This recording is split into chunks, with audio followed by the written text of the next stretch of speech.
A eleição presidencial de 2026 pode redefinir os rumos do Brasil pelos próximos anos e talvez pelas próximas décadas. O país volta a viver um cenário de alta tensão política, com discursos fortes, paixões acirradas e uma disputa que promete dividir opiniões em todos os cantos do território nacional.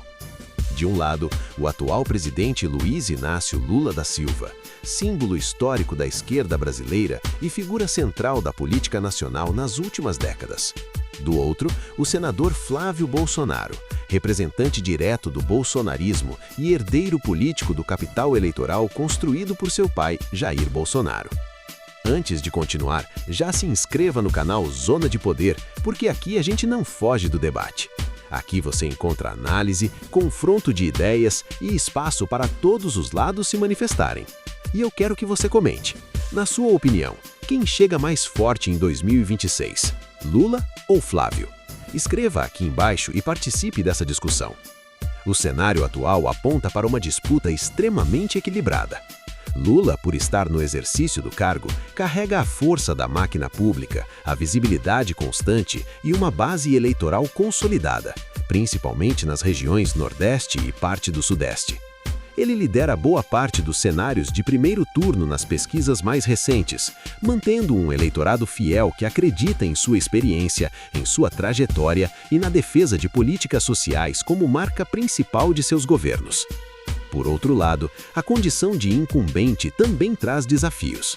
A economia, a inflação, o desemprego, a percepção sobre segurança pública e a condução das contas públicas são fatores que pesam diretamente na avaliação do governo.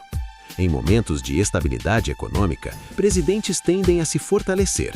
Em períodos de crise ou desgaste político, o cenário se inverte rapidamente. E é justamente nesse ponto que a oposição aposta suas fichas. Flávio Bolsonaro surge como um nome que busca unificar a direita e manter viva a chama do bolsonarismo. Embora não tenha o mesmo perfil explosivo do pai, tenta se apresentar como uma alternativa mais estratégica, mantendo o discurso conservador, mas buscando ampliar diálogo com setores do centro político. O desafio dele é duplo: consolidar totalmente o eleitorado fiel ao ex-presidente Jair Bolsonaro e, ao mesmo tempo, conquistar eleitores moderados que rejeitam o PT, mas não querem radicalização extrema. O segundo turno, caso se confirme um confronto direto entre Lula e Flávio, tende a ser ainda mais dramático. As simulações apontam para empate técnico em vários cenários, o que mostra que nenhum dos dois lados pode cantar vitória antecipadamente. A rejeição é um fator decisivo. Tanto Lula quanto o bolsonarismo possuem índices elevados de rejeição e, em uma disputa tão polarizada, muitas vezes o voto não é movido apenas por apoio, mas pelo medo do adversário. Isso significa que a campanha pode se tornar menos propositiva e mais combativa. Ataques, narrativas de medo e mobilização emocional devem marcar o debate público. A pergunta que fica é: o eleitor brasileiro continuará votando movido pela rejeição ao outro lado ou começará a exigir propostas concretas e viáveis para os problemas estruturais do país? Outro ponto fundamental é o papel das alianças políticas. No Brasil, tempo de televisão, palanques regionais e apoio de governadores e prefeitos fazem enorme diferença. Lula tem habilidade histórica na articulação política, mas enfrenta um Congresso fragmentado. Já Flávio dependerá de como a direita se organizará nacionalmente e de como o bolsonarismo será estruturado institucionalmente até 2026. Além disso, o ambiente digital será um campo de batalha decisivo. Redes sociais, influenciadores políticos e canais independentes terão peso enorme na formação de opinião. A eleição de 2018 mostrou o impacto da mobilização digital. A de 2022 reforçou a importância do engajamento online. Em 2026, isso tende a ser ainda mais intenso, com inteligência artificial, campanhas segmentadas e disputas narrativas cada vez mais sofisticadas. Também é importante observar o cenário internacional e econômico. Crises globais, conflitos geopolíticos, oscilações no mercado de commodities e instabilidade financeira internacional podem influenciar diretamente o humor do eleitorado brasileiro. Um crescimento consistente da economia pode fortalecer o presidente. Uma desaceleração ou crise pode impulsionar o discurso de mudança defendido pela oposição. Mas talvez o elemento mais importante dessa eleição seja o cansaço do eleitor com a polarização. Existe uma parcela da população que demonstra fadiga com o embate constante entre PT e bolsonarismo.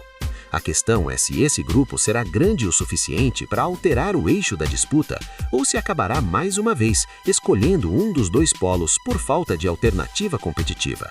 Se Lula vencer, será a consolidação de um projeto político que sobreviveu a crises, processos judiciais, derrotas e retornou ao poder com força. Será a confirmação de que sua liderança ainda mobiliza milhões de brasileiros. Se Flávio vencer, será a prova de que o bolsonarismo não foi um fenômeno passageiro, mas um movimento com capacidade de se reinventar e continuar competitivo mesmo após deixar o Palácio do Planalto.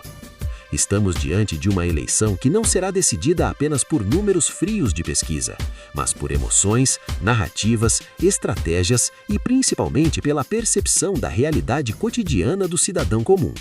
O preço do supermercado, o valor do combustível, a segurança nas ruas e as oportunidades de emprego terão tanto peso quanto os grandes discursos ideológicos. Agora, eu quero saber de você. O Brasil precisa de continuidade ou de mudança? A experiência de Lula pesa mais do que o desejo de renovação representado por Flávio? Ou você acredita que o país deveria buscar uma terceira via fora dessa polarização? Comente aqui embaixo, defenda seu ponto de vista com argumentos e vamos transformar esse espaço em um verdadeiro debate democrático. E se você gosta de análises profundas, sem fugir dos temas mais quentes da política nacional e internacional, se inscreva agora no Zona de Poder e ative as notificações, porque 2026 já começou e aqui você vai acompanhar cada movimento dessa disputa que promete parar o Brasil.